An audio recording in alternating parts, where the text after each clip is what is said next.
aho mu make twebwe duhagaze baca umugani gutya uza kumira igikoba abanza kwitegura ku muhogo nihe umuntu yoza gutabura ikarata yitora agiye gutora mbe kubera iki yaciye atabura hajya nyene hama gaca bitahana wewe kuri umunyamakuru kutamubaje uti wari watumwe nande urubanza rwari itariki 5 z'ukwa gatandatu ntiyari amasakaramentu atangwa hariko haba urubanza rw'amategeko n'abahiganirwa kuba muri zino nzego z'igihugu undi nabagaca imbere y'abantu nimwumvirize amatora afata uburyo bwinshi cyane utagira ukuntu bungana agaca avuga ati nta hamwe mu ntoya no matora nkayatsinda umugambi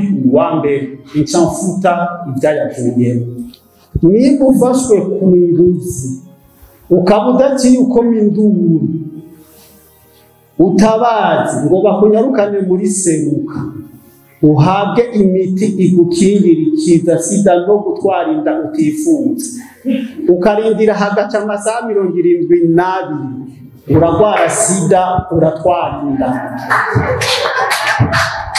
nimba barindiriye inyuma y'imisi 3-5 senigatangaza nibemere ntatwagwe urakoze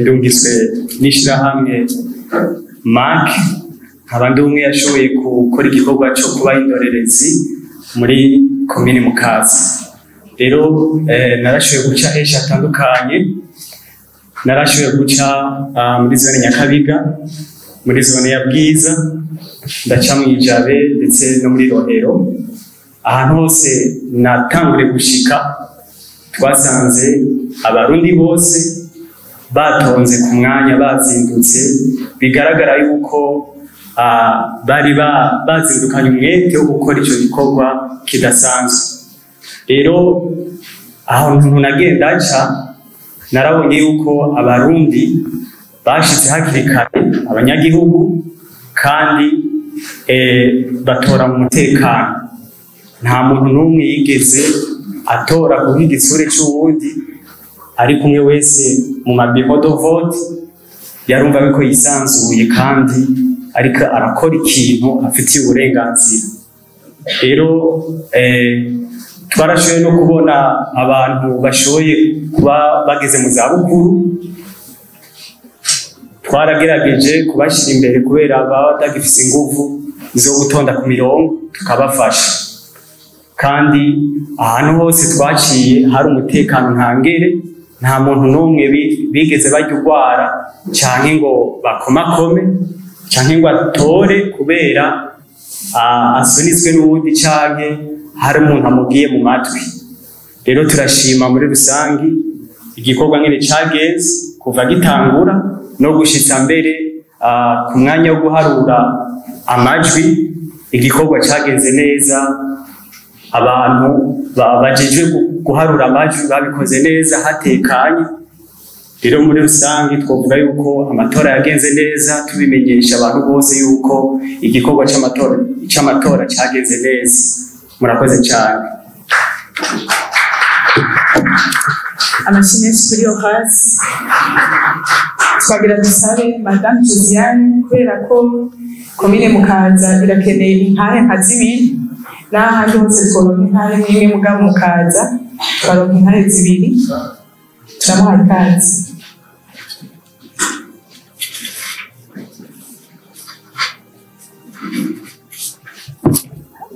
tugire Kristo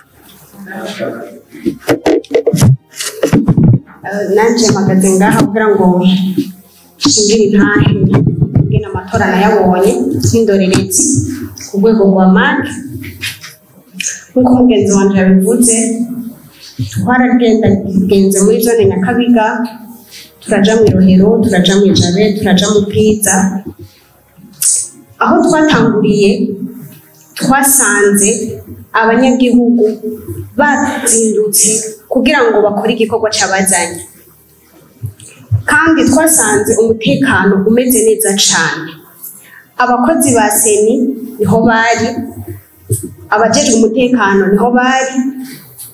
Biboneka neza ko igikorwa seni yari yagitunganije neza. Twarabikurikiranye kuva ku ntango gushika hagere no mu gihe c'iharura. Twarabiravye turabikurikirana, abari babijejwe babikoze neza mu mutekano kandi ku mugaragaro, ata muntu n'umwe ajejwe ico gikorwa co kurorera canke haba uwo mu gihugu canke uwo hanze yaje ava hanze uko arabo twabonyeho, nta n'umwe babujije kubikurikirana. Bose niho bari kandi babikurikiranye. Muri make novuga ko igikorwa c'amatora y'uyu mwaka, iyi tariki ya 5 ukwezi kwa 6 yagenze neza cane. Murakoze. Reka twakire abaje baserukira intara nshasha ya Mugere. Twakire komine nshasha ya Mugere waserukiye Renova kugira ashobore gushika hano nawe adusangize intara yiwe.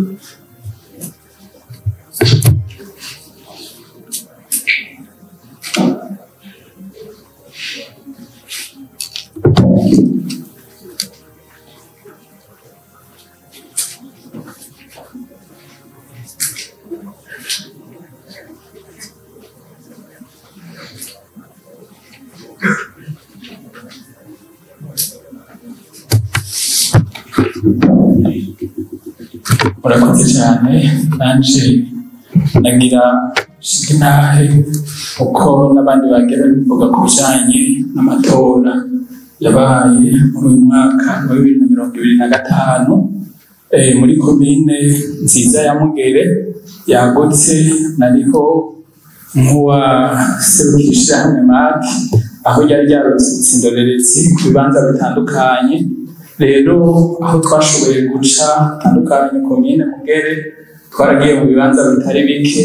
Amatora yagenze neza cyane kuko abenegihugu kw'isaha yari yategekanijwe bari bashitse.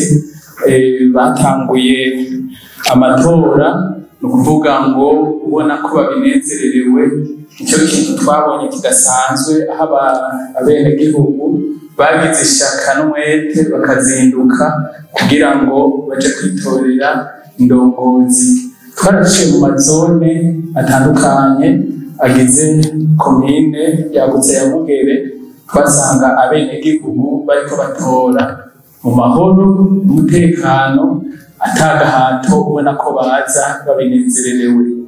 Ikintu kidasanzwe twabonye muri aya matora, novuga ngo gisumba ibindi twari tumenyereye, nuko abarundi bose muri rusangi wabona ko banejerejwe n'igikorwa bariko.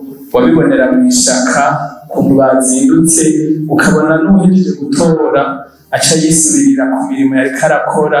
N'ahandi hose twagiye duca wasanga abantu bitekaniye, bivuga ngo amatora muri rusangi yagenze neza gusumbiriza.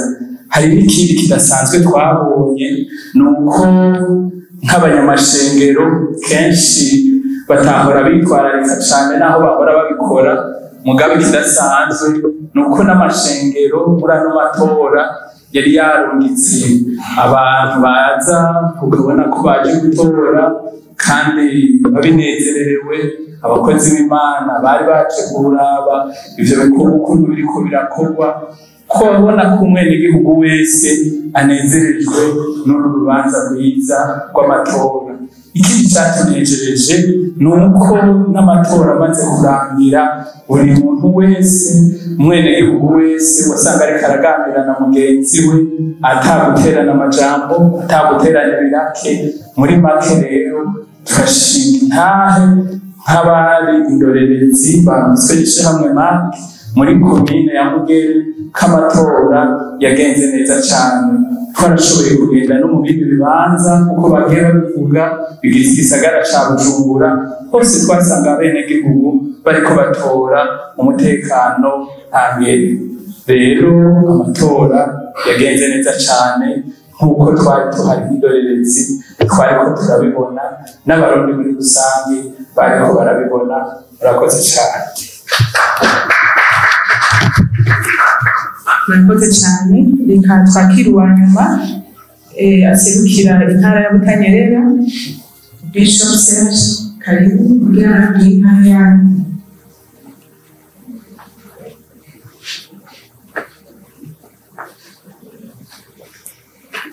Murakoze. Nagomba mvuge cyane cyane ku bijyanye na Butanyerera. Ni intara nziza kandi yagutse. Ishyirahamwe make twari twaronse abarorezi mu bibanza byose byo muri Butanyerera, kuko Butanyerera igizwe harimo Kayanza, Ngozi na Kirundo. Rero nk'umwe cyane cyane yarakuriye indorerezi zose za make zari muri ntara ya Butanyerera.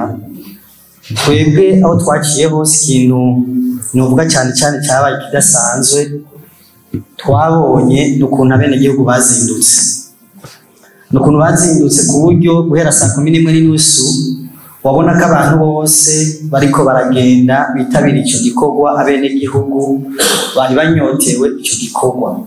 Rero twarashoboye kuzunguruka amabiro do vote nka yose yo muri Ngozi, hanyuma twaje no muri Kirundo no muri Kayanza. Aho tutashoboye gushikira twaguma tuvugana n'indorerezi zarungitswe na uko biko biragenda. Mu by'ukuri amatora uko yagenze neza cyane, kandi wanashaka aho twaca hose nibaza ko ari cyo gihe cya mbere wabona ko abenegihugu batora banezerewe baryohewe. Ndibuka ko mu gitondo mu masaha mu gatondo abamirodo bo twagenda tubacako wasanga imirongo ari mirongo. Ahantu twari gushika mu masaha y'inyuma saa 6, mu masaha 8, saa 9 ugasanga hamwe amamirodo bote abenegihugu baheze.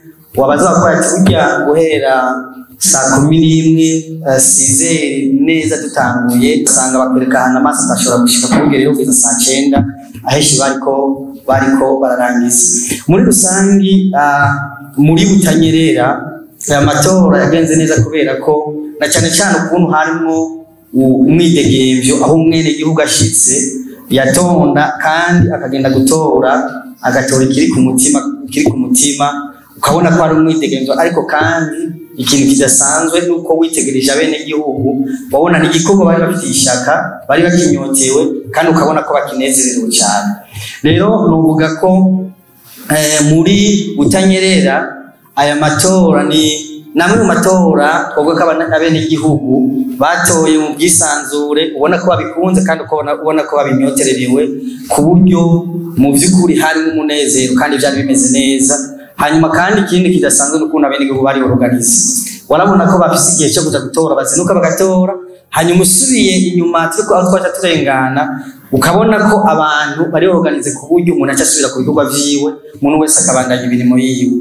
Rero muri rusangi mu ntara nziza ya Butanyerera amatora n'ukuri byagenze neza, na cyane cyane abari barungitswe n'umugwiserukundu ubukerebutsi, na cyane cyane ukuntu ibintu byose byakoreka ku mugaragaro no mwidegemvyo. Rero novuga ko muri Butanyerera mu by'ukuri novuga ko amatora yagenze neza cyane gose. Twebwe aho twaciye hose kandi urumva muri Butanyerera twari hose, n'ukuri turashima ukuntu byagenze mu mpande zose. Murakoze.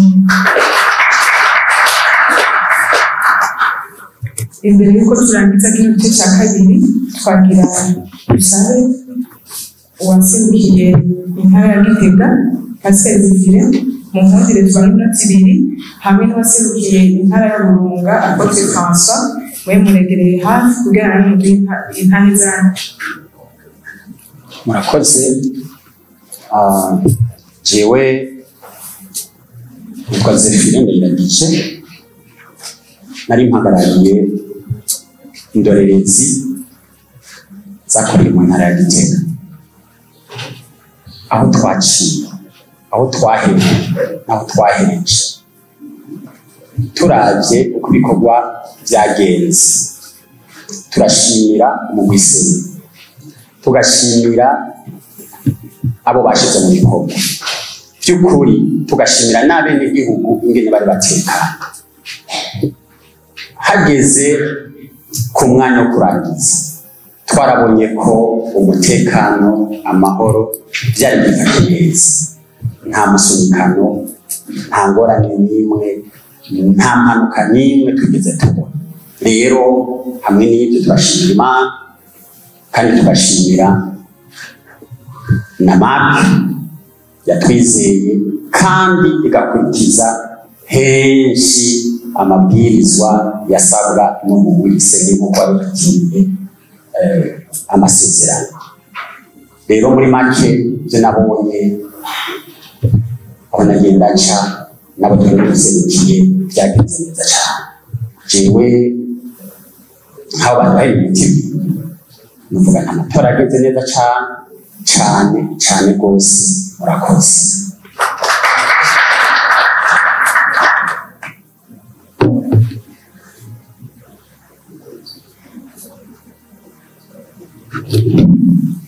Murakoze kumva kano kanya. Je nari nserukiye indorerezi zari muri ntara ya Burunga, kandi aho twageragenze hose amatora yagenze neza ku buryo twe twashitse hakiri kare bugurura ariho turi. Abanyagihugu twasanze isinzi n'isinzi bazindutse gutora indongozi, kandi umutekano wari ukwiye impande zose ku buryo Makamba abantu bava gutora bagaca bisubirira ku mirimo yabo, kandi abavuye Bururi Matana byagenze uko, abari Mabanda Nyanzarake, abari Rumonge nabo nyene batora baca bitahira mu dukorwa twabo, ku buryo hageze no guharura byagenze neza kandi byatanguye ku mwanya wo bihera ku mwanya wo. Niyo ntahe ntushinga mu byo twabonye nk'uwari yagiye ari indorerezi afise n'abandi ariko akoresha. Imana ibaho umugisha. Murakoze cyane. Igice cya kabiri kikaba kirangirira, tukagira dusabe n'igice cya gatatu ni igice cy'ibibazo hamwe n'inyishu. Aba biteguriye kubaza bagerageza gukoresha umwanya. Uyu mwanya Imana yaravuze ko bazoba abashinga amateka. Twebwe muri MAC twiziranye nabo twaganiriye. Burya iyo Mana twayihamagara ikaza ankwe twigahagarara ngaho, uzohava uyibeshera ko yabeshe canke niwe watubeshe.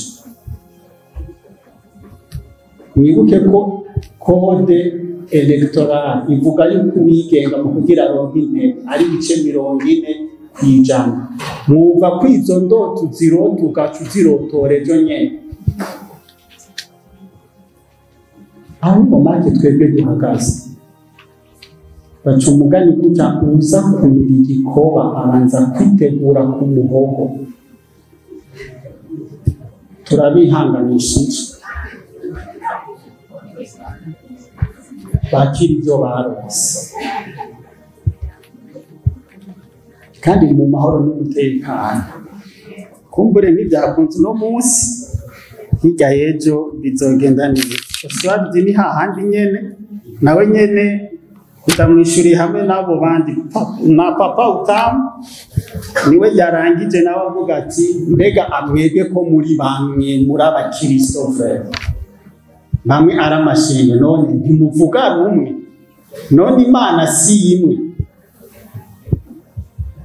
None mwe ntimubona kumwe, none tuzohava twemera gute? Abakatolika baravuze, abaporo baravuze, abayisilamu nabo baravuga ibindi. None twebwe nk'intama zanyu duhagarare hehe?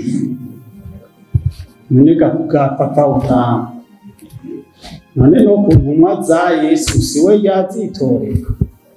none ntiyacometsemo uwitwa Yuda atabizi. Wewe urahagarara ahantu ubona hari ukuri, ukurikire ahantu wumva ataha ndahezagirwa. Niwumva mu Bayisilamu harimo ukuri, genda. Niwumva muri Katolika hariho ukuri, inzira n'umuhano. Niwumva mu bapori wacu ari sawa, unyaruke ejo turakubatiza tukwakira. Ariko kuvuga aba babona ibi abandi bakabona ibindi, icyo ngicyo cyo nuko atanu marayika atanu mwari ngaha. Wewe rero nahaweho guhitamo aho uzoja, kandi nawe uraciye ubwenge. Mugabo je sinokubwira ngo uraze wacu cyangwa uje n'ahandi, ariko mugabo uje muri make uzomenya ukuri. Yaciye abaza kandi ati none mu Kirundo hari watamuye ikarata. Papa utamu ubajije ikintu nawe uzi. Nihe umuntu yoza gutabura ikarata yitora agiye gutora? Mbe kubera iki yaciye atabura hajya nyene hama gaca bitahana? Wewe kuri umunyamakuru kutamubajije uti wari watumwe nande? None rero baze gutabura amakarata yitora kandi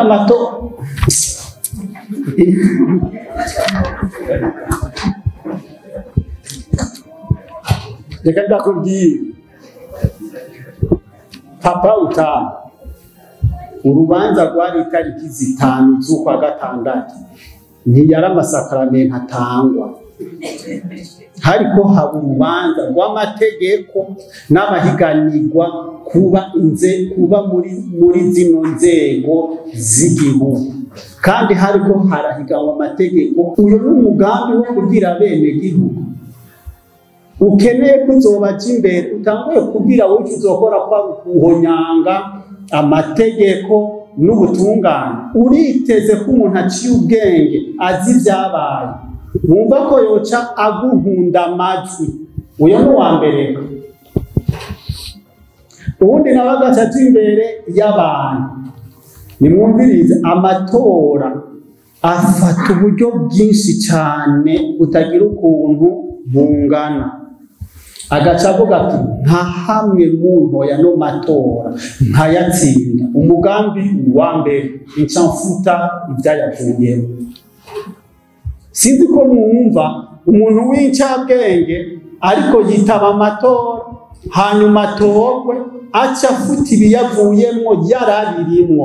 Umunyagihugu n'umuntu aciye ubwenge arashobora kwibaza, mbega guca bifuta agafuta ishaka rya bene gihugu azokoresha iyihe strategy? Murabyumva? Nuguhirika ibyayavuyemo, nuguhirika inzego, hazoca habiki. Kandi agaca avuga ati umugambi wa mbere nanje ni mwantora, icambere no guca tugaruka muri transition. Sinzi ko mwumva yuko ivyo bintu ingene vyagiye biraba. Hanyuma ikindi naco, hariho n'abandi bibagira vuba. Twebwe muri make tuzofata umwanya wo kubahira, wo kubegera natwe, kuko hari ibyo tudatahura, hari ibyo tutamenya. Birakwiye ko bajana n'ibihe. Hari ibyo turumva ko muri no misiza tuzofata bano bantu tubegeranye nabo nyine tuzoganire nabo. Abakandida batangwa bashigwa imbere bakabanza bakabiga ko neza. None nk'umugambi uri kuridoga wari washize imbere twumvikane nta n'imyaka 5 iheze, bagaca bashira imbere umuntu yatwemereye ko atsinze amatora azoduha inkakunzu kunzu. Aha ngomba ko twumvikana abanyamakuru mwari ngaho, bagaca bashira imbere wavuze ko azotwubakira amaresitora ku ntara twese tujya tuyobora. Bagaca bashira imbere umuntu yaduhenze ko twubakira isoko nkuru ya Bujumbura muri Tuwamura. agaca twubakira highway muri 5 mois. Eske numva ko hariho no kutabanza kuraba ibyo bariko barabwira urwaruka rw'ubu n'abantu b'ubu baciye ubwenge? Ubu koko bokumva ivyo bintu umuntu ukamutora, tureke ibintu byo kwirirwa turitigatika, kuko namwe b'abanyamakuru muri abarundi ubushize twarahuye turavuga tuti ntiwarose amahirwe yo kuba umukuru w'igihugu, mugabo warabaye umushinga mateka, basaba tawuneri twagutoye duhe basi inkoko kunzu ureke inka. Ufete ibyo byose rero abantu baravyibagira. Ngomba kurangiza kuri kino kintu, muracumbiriza neza, hariho n'abigenga bidoga. Nariko mvuga abanyamigambi, reka mbwire bano bantu bigenga akabaze no kukumviriza neza. Igihugu ntibacigirako, igihugu si auto-école,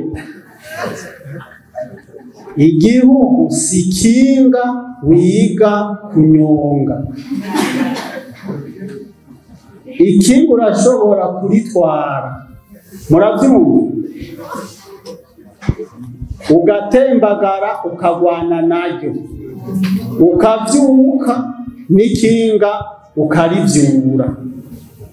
Ariko igihugu gitembagaje ntuvyuka ntukivyura naco. Ntihagire uwigenga avyuka ejo yibereye kuri kontwari na Heineken akumva ko kwitwa umushinga amateka ko ari ibintu atora hasi. Niyo ngorane y'ama ambition ariko arafata abantu muri ino minsi. Urabanza ugafata umwanya ukitegura. Ikindi cya kabiri, hariho n'abatwa twebwe uvuze ngo bivuga ko iki nk'abantu b'Imana tuvuga gutya, uwatabuye amakarata y'itora nihakurikizwe ubutungane, bisunga itegeko ry'amatora, hama twe tugaca tumwihanganisha tukavuga tuti ntihagire n'uzosubira, kuko ivy'igihugu biragoye, igihugu nibenga kandi ni ishamba. Ahubwo tukavuga tuti ntihagire uzohendwa kandi ngo atabure bijya bintu abari vyera. Hariho n'uwavuze ngo hariho abatoye kabiri ngo bakagenda bisubiriza ngo n'abatoye akarenga. Ivyo naravyumvise. Ndiko ndavugira imbere yanyu y'amakamera n'amaradiyo yanyu. Ikintu cyose kitavugiwe hajya hantu, burya igisuma ni igifashwe. Nimba utakumye induru ngo uvuge uti bino bintu, kandi igipolisi cyari hajya, mu Kirundi cyumvikana urikura ubuza. Ni gute woba uri mu mandateri w'umugambi uri nderetsi woza kubona abantu bafise umukama w'amakarata bagutumye kurereka no kurivyura, ukabireka bikagenda uko nyene uzi wagutumye? Sinzi ko mutahura uyu mukino.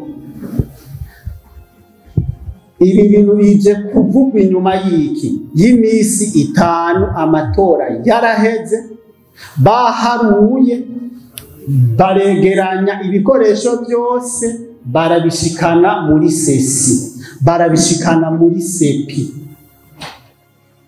bica bitangura kuvugwa. Ariko twebwe turi ngaha muri Maki, narihamagariye jewe umuvugizi wa Seni ujya munsi incuro zirenga 5 kandi yaranyitavye. Telefone ya nyuma yari isaha 8:15 kukari kabereye Kanyosha kuri Rimika.